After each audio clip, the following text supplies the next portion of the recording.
Olá amigos, tudo bem? Sejam bem-vindos a mais um vídeo aqui no canal Talk to Biz. Se você ainda não conhece o nosso canal, está chegando a primeira vez por aqui, o Talk to Biz é um espaço onde eu falo sobre estratégia, sobre gestão, sobre marketing e inovação.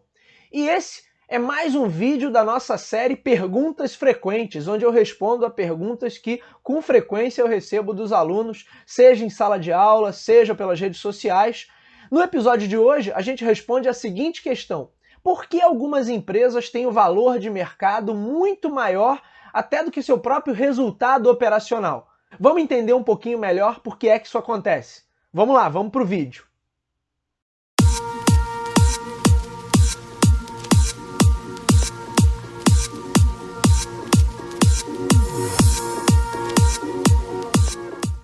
Essa é uma questão que aparece bastante, né? Sempre que há alguma movimentação financeira ou a empresa está fazendo a sua oferta pública inicial, seu IPO, que é quando a empresa começa a vender suas ações na bolsa de valores, normalmente vem essa questão. Além disso, sempre quando tem aquele sobe e desce natural do mercado, a mídia se apressa a noticiar, né? A empresa X perdeu não sei quantos milhões, a outra empresa Y perdeu não sei quantos bilhões, e o tempo todo se fala de valor de mercado, de valor da empresa. É até um contraponto entre isso e o valor de marca que eu tratei num vídeo daquela série especial sobre branding. Vou deixar o link aqui na descrição desse vídeo.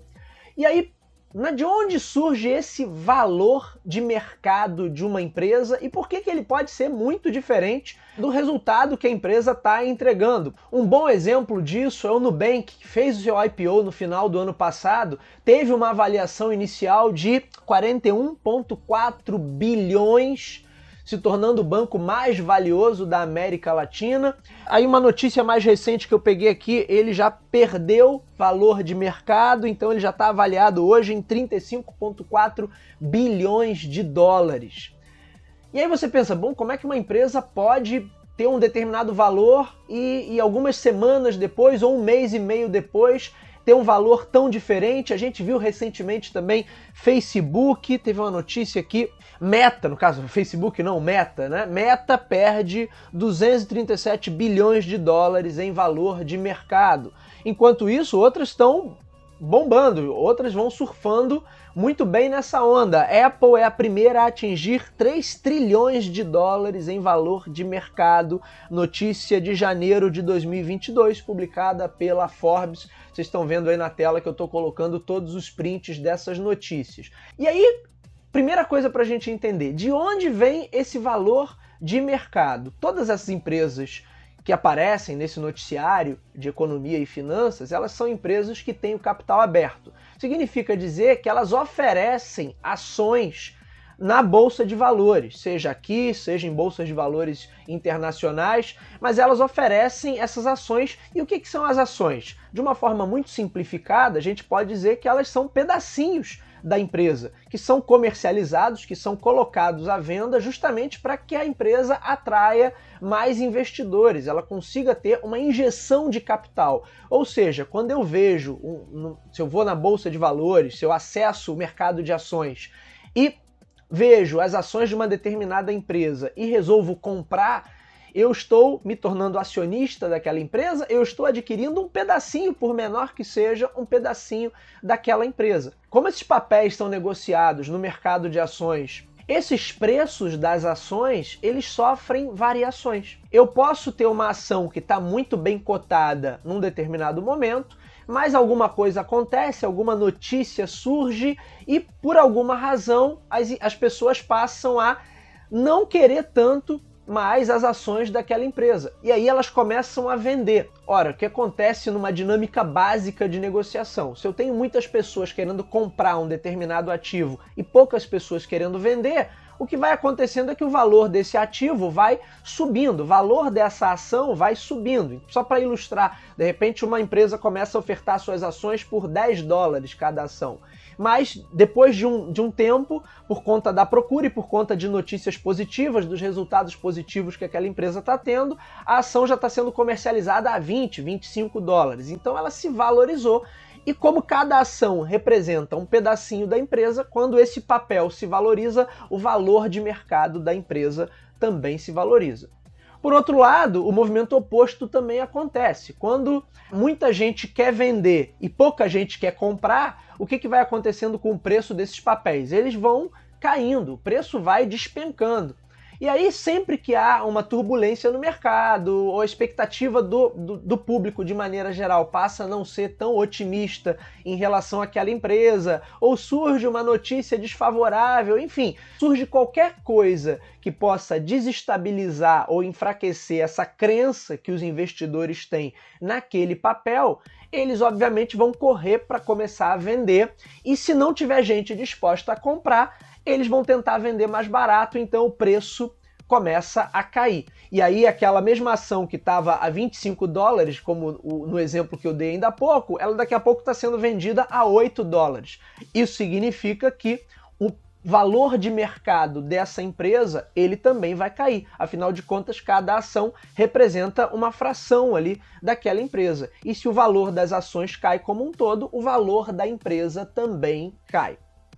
Aí tem alguns pontos que a gente precisa considerar, né? Por que uma empresa, mesmo sem ter resultados positivos, ela pode estar supervalorizada? Vamos pegar o exemplo do próprio Nubank, notícia aqui publicada pela Folha em novembro de 2021. Prejuízo do Nubank supera R$500 milhões até setembro de 2021. Ou seja, pouco antes do IPO, já que o IPO aconteceu em dezembro, o Nubank estava acumulando prejuízo.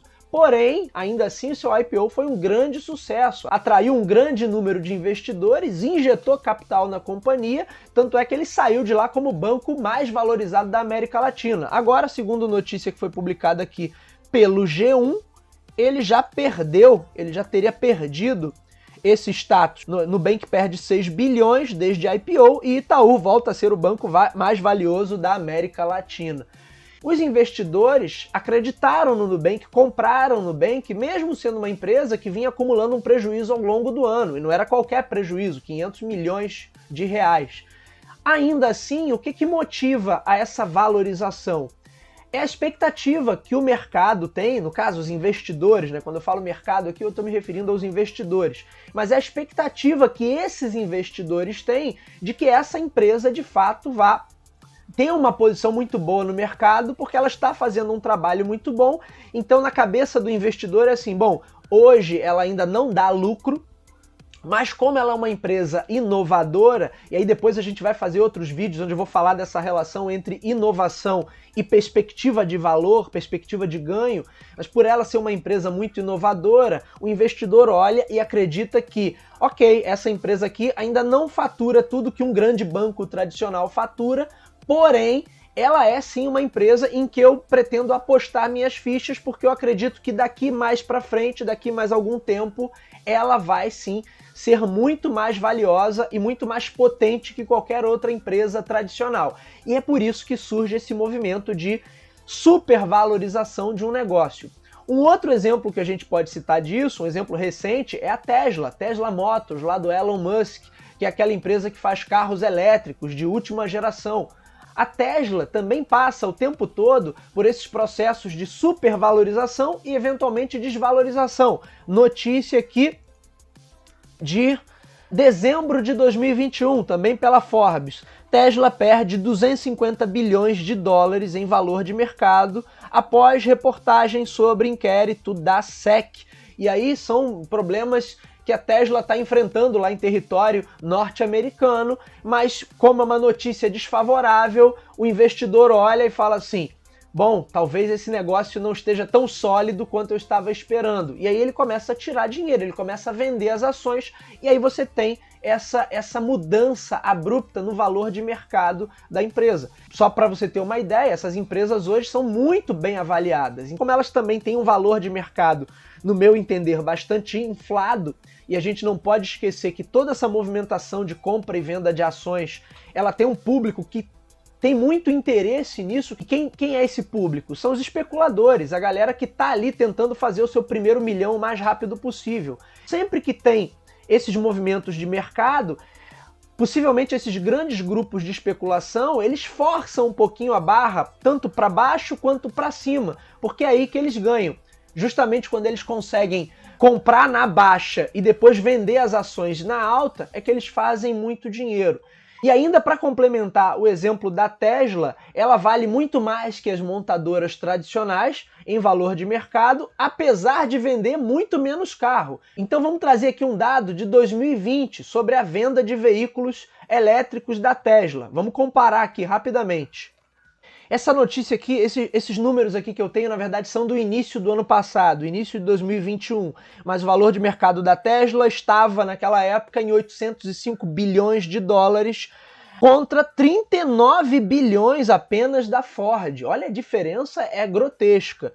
Nesse período, quer dizer, no período anterior, 2020, a Tesla tinha produzido 500 mil automóveis. Só para efeito de comparação, a Ford produz em um ano praticamente 5 milhões e meio de automóveis. É uma diferença muito grande. No entanto, quando você vai olhar valor de mercado, a Tesla, que durante muito tempo, acho que ainda hoje é a queridinha dos investidores de tecnologia, ela tem um valor de mercado que é mais de 10 vezes, mais de praticamente 20 vezes o valor da Ford.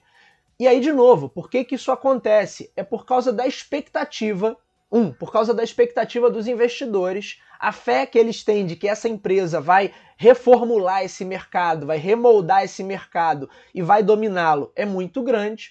Mas isso também a gente não pode esquecer que é uma aposta, é a fé dos investidores nisso. Há, claro, uma dose de especulação, as empresas de tecnologia estão muito hypadas por conta de toda a movimentação que a gente viu nos últimos anos, por conta de pandemia. No caso do mercado automotivo, a legislação está apertando cada vez mais nos países mais desenvolvidos em relação a nível de emissão de gases poluentes pelos automóveis tradicionais. Você tem uma série de indicativos que todo mundo vai ter que migrar para os veículos elétricos nos próximos anos, e aí a Tesla é uma das pioneiras nesse sentido, e aí possivelmente por isso ela tem a valorização tão alta. Vale lembrar também, só para pensar nesse hype das empresas de tecnologia, a hipervalorização que o Zoom enfrentou no início da pandemia. Lembra o Zoom, o aplicativo de teleconferências que todos nós usamos ao longo desses 2 anos de pandemia? O Zoom, em poucas semanas de pandemia, ele passou a valer mais do que todas as companhias aéreas norte-americanas juntas. Mas por que essa valorização tão alta? Expectativa do investidor. E aí tem o outro lado também, que é o lado da especulação. Como eu disse para vocês, tem grandes grupos de especuladores e tem grandes investidores que ganham muito com essa movimentação. E quanto mais brusca essa movimentação, potencialmente, mais eles ganham nas negociações de compra e venda. Se uma empresa vai muito baixo e depois ela sobe muito, é óbvio que quem comprou e vendeu nesses períodos, obviamente se exerceu essas funções de compra e venda no momento certo, ganhou muito dinheiro.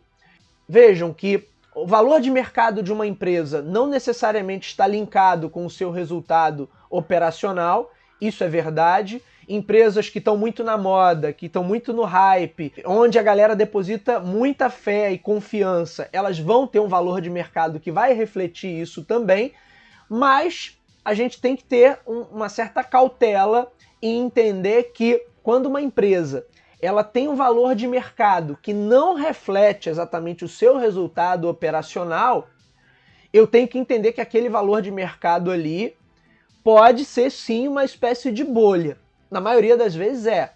Porque a empresa está no hype, está todo mundo falando nela, todo mundo acreditando, e todas as empresas jogam com isso. O Nubank, antes de fazer seu IPO, ele passou meses fazendo uma série de campanhas, prometendo novidades, chamando a Anitta, fazendo uma porção de anúncios. Mas o que ele queria?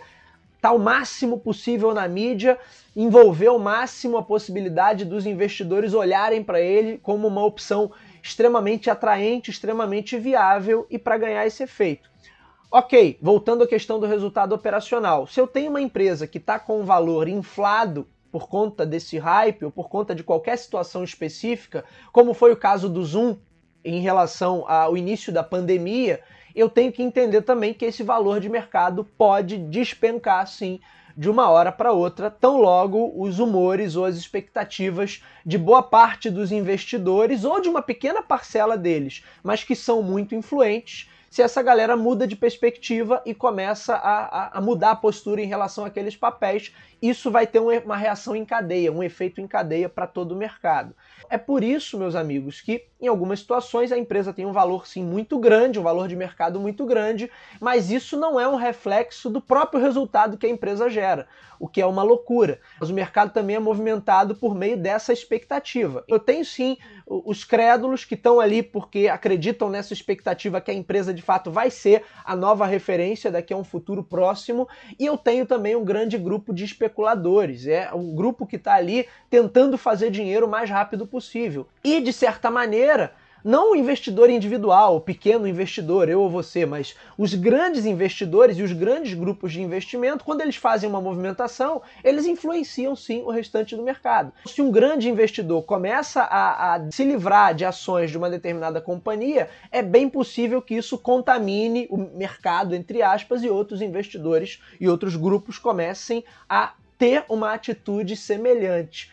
A bolsa vive nesse sobe e desce. O valor de mercado de uma empresa, ele pode e deve estar refletindo o resultado que aquela empresa é capaz de gerar, mas em muitas situações, principalmente quando você fala de empresas inovadoras, empresas que estão desenvolvendo novas tecnologias ou novas metodologias e abordagens, muitas vezes esse valor reflete muito menos o resultado que a empresa já dá naquele momento e muito mais a expectativa futura. E aí está todo mundo muito animado em relação a uma empresa, as pessoas acabam comprando, isso faz com que o valor vá subindo. Por outro lado, se qualquer coisa acontece que mexe um pouquinho com a crença, mexe um pouquinho com a expectativa do público, aí a galera começa a vender e esse valor de mercado começa a cair. Tá aí uma explicação rápida, super simples. Aí quem quiser entender mais sobre isso, tem N canais especializados em finanças que eu recomendo que vocês assistam. Tem relação com isso, o nível de expectativa que as pessoas têm em relação ao papel que uma empresa vai desempenhar num futuro próximo. E por isso elas às vezes têm um valor de mercado muito alto. É claro que isso também pode gerar um problema. O fato de eu ter um valor de mercado muito alto, está muito inflado, certamente faz com que, quando um tombo aconteça, ele seja um tombo bem maior do que seria numa situação regular. É isso, meus amigos. Ficou alguma dúvida? Deixem seus comentários, deixem suas observações e nos vemos no próximo vídeo. Até lá!